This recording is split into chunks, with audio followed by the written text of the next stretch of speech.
Edusoft Robotix. Comprehensive STEM and robotics solution.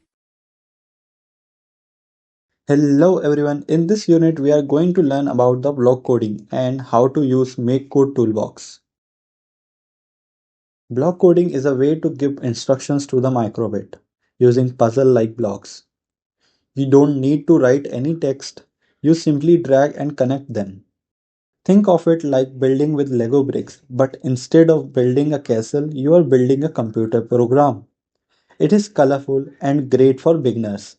When you enter the MakeCode workspace, you will find a long list of blocks as shown here. These blocks help you do anything in simple and easy way. You can snap blocks into each other to define the program that will run. These blocks can be event like buttons, shakes, etc. or need to be snapped into an event to run. Based on their roles and actions, these blocks are grouped into categories like basic, input, music, LED, radio, loops, logic, variables, math, and advanced.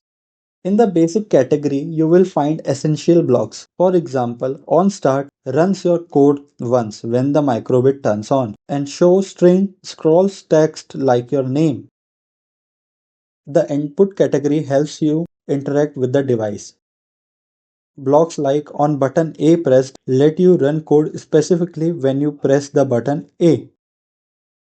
It's that simple. You just snap blocks into the event to make things run. Join me in the next video to see this in action.